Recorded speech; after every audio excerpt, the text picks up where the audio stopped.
Oh my God. King Midas and the golden touch.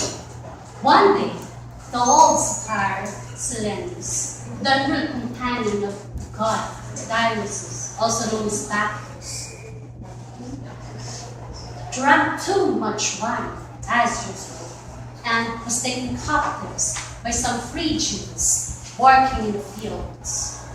He offered no resistance, and so they tied him up with flowers, with chains of flowers, and led him to their king. When King Midas saw the towering satyr toward him, garlanded with flowers around his neck, wrist, and hooves, He instantly recognized him as Silenus and celebrated his arrival with festival, including plenty of water and wine. Then he gave the satyr back to Dionysus, who offered the king anything he could wish for. I wish that all I touch would turn to gold. Midas eagerly replied. Are you quite sure? Asked Dionysus. Midas assured him that the touch of gold was exactly what he wanted.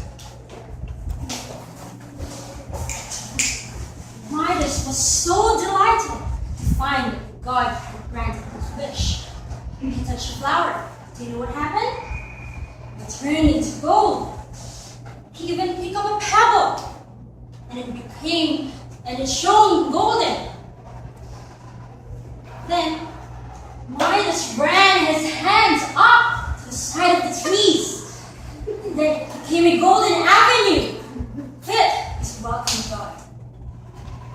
Midas imagined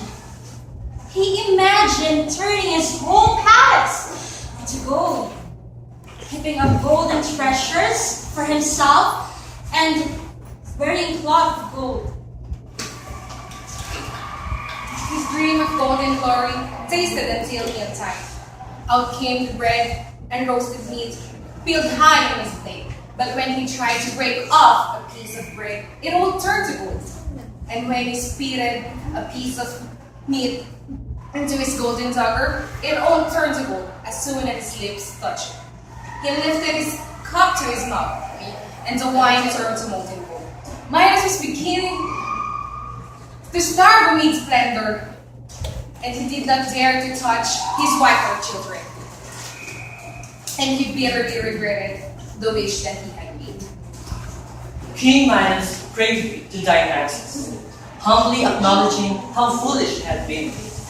And God was willing to take back his gift. Go to the river Bacchus, he said to Midas, and dip your whole body into it so that the clean water will wash away the power of gold. Midas did as he has been told. From then on, freckles of gold could be found at the river Bacchus.